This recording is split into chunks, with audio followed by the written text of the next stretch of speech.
This is my newest bad financial decision. A 1985 Ramcharger. Looks all right. All I've really done is tires so far because they were from 2008 and they were mud tires and stock tires, so it was all over the road.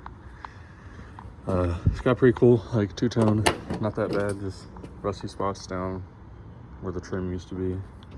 It's got some wonderful green carpet, but the seats are pretty clean. No headliner. I'm gonna make one.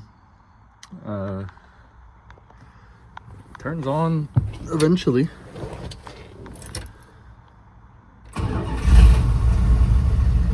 Oh, they did good that time. It's got an exhaust leak. You can hear right under you whenever you're going down the highway. But it's got a 318 instead of a 360, so 5.2. Kind of happier about that because of the reliability. I've heard about 318s over 360s. It's leaking and everything's been sitting. It didn't really leave the farm it was on for the most part. This is mainly what I'll be installing. I don't see a whole lot of videos on the Ramcharger, so see if I can make some okay ones, even though I've never worked on one of these before. So we got every single AC component.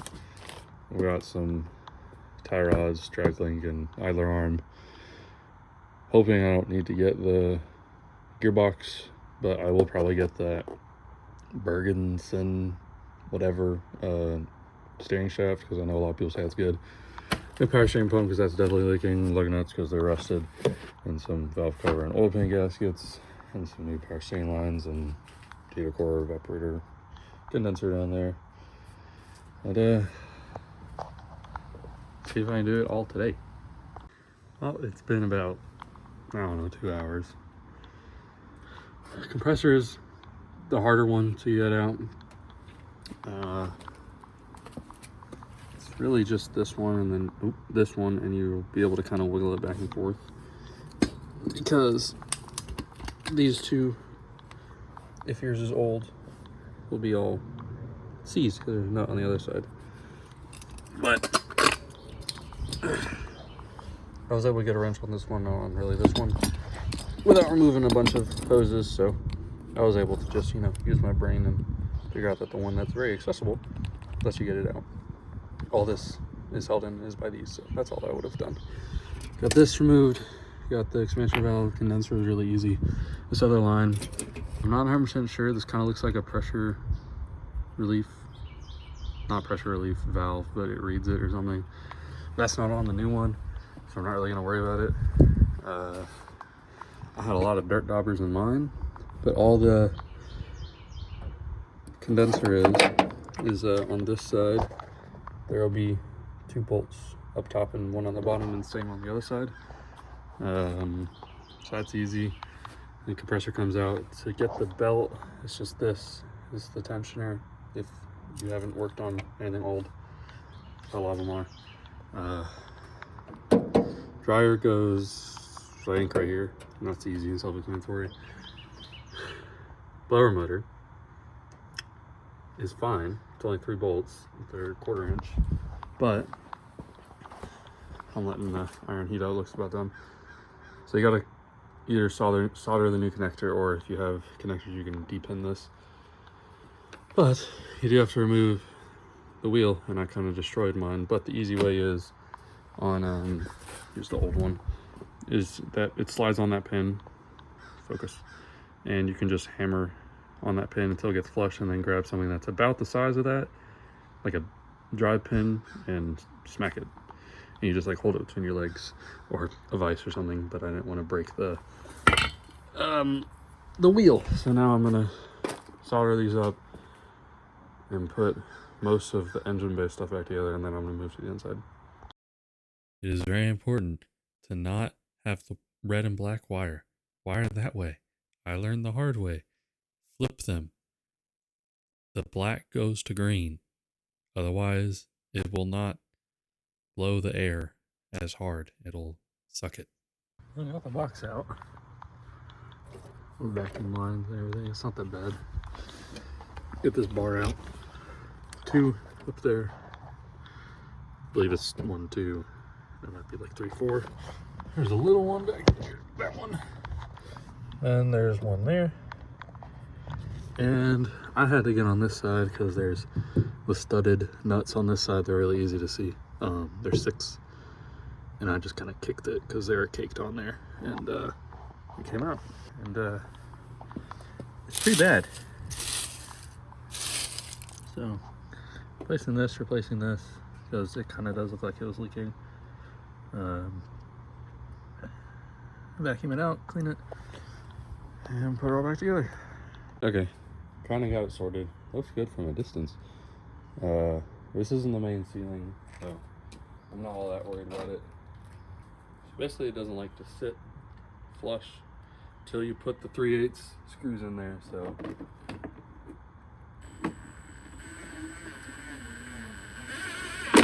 I have this set to like the 2nd power setting, so I don't strip them out because that sucks.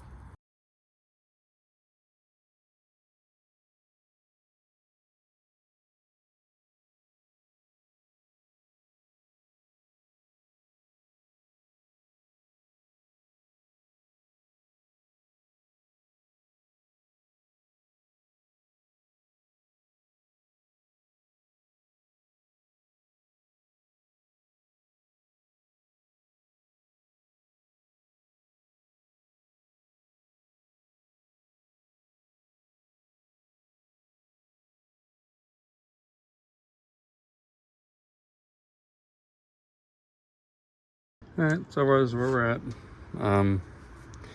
This is still a pain to get in. I haven't got the other little line side. Make sure you don't double gasket, because if you're replacing lines, they usually come with it, like right here.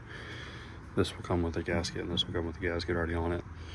So just use one, or maybe I'm wrong, but I don't think I am. So that's just 2 nuts and this, and I had to kind of, I don't know if you can see down there. They are coming in from that end, but I did it from this end because I'm lazy. And then this line, make sure you swap over. I don't know what this is called, but it has... It's not that bad. Basically, it's a thermostatic cycling switch. The big connector that screws into the side of the expansion valve is the pressure switch. This one reads pressure and temperature. It'll cut off your compressor if it sees that the line's too cold, so the evaporator doesn't fill with fluid, which I think is what might have happened to mine. I think I have it routed backwards. I'm going to try it this weekend and see if that fixes the issue I'm having after this is all said and done. Connectors right here. I'm sure it reads either pressure or temperature. I would assume temperature because it's not very sealed or anything. So definitely swap that over. If you can, probably get a new one, which I'm going to try to because it's easy to replace. And I'm just going to put the box together. It's back there. And charge it. Well, it's been over a week, and I may or may not have forgotten to record literally everything. I got very frustrated doing some of the AC stuff. So I'm just gonna go over it real quick. Compressor is these 2 bolts, and then there's a, let's see if I can get it. I think you have to remove this AC, the heater hose, and then it's right back there. Try not to break the bracket like I did. Remove this. If yours is like mine, you kind of have to, I'm just going to drill this out a little bit so that I can secure that. No, do not drill out that bracket. I just didn't have the alignment right. If you loosen the alternator and tighten everything correctly, then that hole will line up. Otherwise, the belt is going to be too loose and squeak. I didn't have to drill it. It's part of the tension system. Don't drill it. You can transfer this clip over and it bolts right there if you can make it. I'm probably just going to leave it. I did have to take the service port off the old one, and I have not been able to find anything to service this one because my gauges won't fit it because it doesn't look like that. But you only need to fill from the cold side, so it's fine, and it fills. Condenser's really easy. It's just the bolts right here and down there, but I just used, see if I can get it from here. Where is it? Right there. I used washer and bolt, or a bolt and nut, because it secured it a little bit easier for me. That's very self-explanatory. It's very easy. Just 2 on the side. We got the expansion valve. I had quite a trip trying to do that. So my expansion valve, the threads for the 2 Torx bits were the wrong size. So after going to Home Depot about 5 times, trying to find bolts that would fit, I found it's a,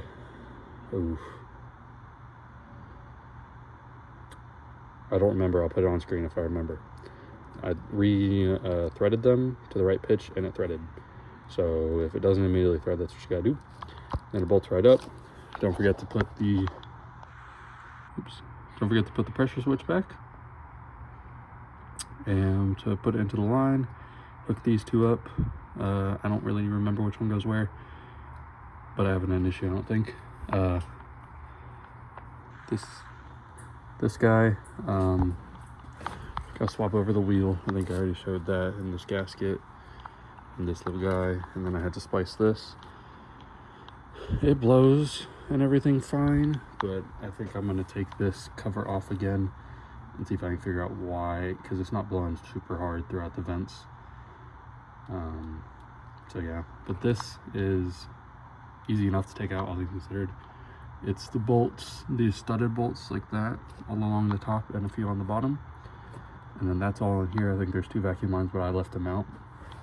And then you remove the glove box, cigarette ashtray, and this little kick panel down here. And I mean, it's pretty self-explanatory whenever you get into it. It's the glove box of these bolts. I'm not doing very great at explaining an actual how-to, but I might link the video that I used to do this. This is more just documenting my progress. So the main vacuum connector to that corroded off, which is apparently very common. So I just took out all my vacuum lines and force the doors to, if you reach under here, I don't know if I can show it, probably not. If you reach under there, you can get to the cables, and you can manually close, and only force it to go out these vents. I got a new switch for that because it's all corroded. I think that might help mine. If it's at the bottom or the top, it doesn't blow. It has to be in between, whatever. It looked corroded. Heater core and evaporator are pretty self-explanatory. I'd clean it while you're in there if you want. There's a $100 gasket kit to reseal it, but as you can tell, I did not. I used RTV. I think there's a video of that in here. RTV and the duct tape, and I mean, it turns on, so it's better than it was. So now I'm gonna order these belts and the 3rd belt. I'm going to remove the charcoal canister and all the vacuum lines that are not necessary and plug them off wherever these lead to, all of these, and plug them off. I'll probably plug that because I don't want to leak, I guess. I don't know.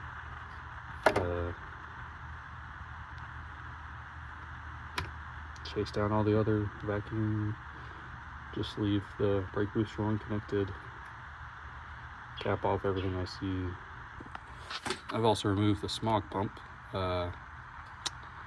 which was fine. A couple of the bolts broke, but I don't really think it mattered that much. This bolt goes into the timing cover, so there will be coolant that pours out. So I was able to get that one out. I kind of had to hammer against this to get it out, and just anti-seize it, and then smack it back in, fill with coolant, let it bleed, it should be fine. I'm gonna go ahead and try and get all these disconnected, follow all the lines. The one in the exhaust manifold, plug everything up. And now I've also in the process of taking the power steering pump out, because obviously the lines and the pump itself at the front of the pulley, you can see it was leaking. And it was leaking all over my steering gear, so I don't know, I might replace it with a redhead.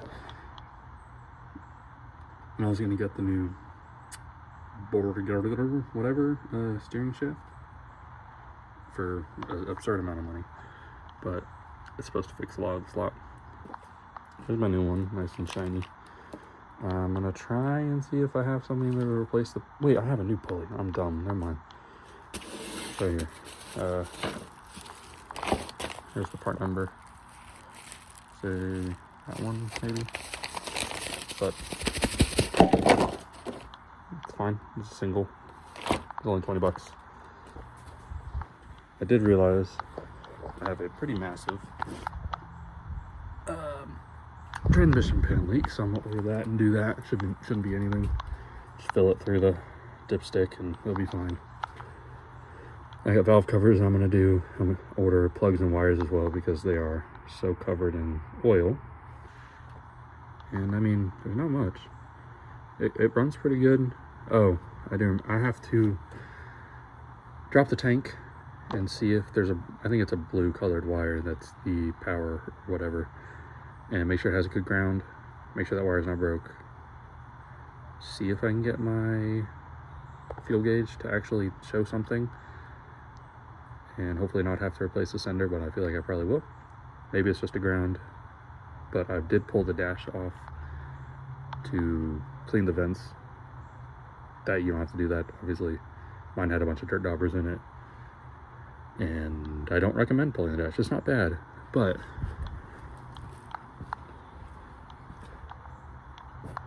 you do have to either remove the windshield or cut the seal like I did.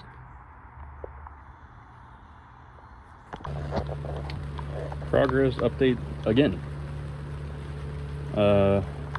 The pump has been in. I think that pulley is kind of not centered, so we'll see if it gives me a problem. I bet you it will.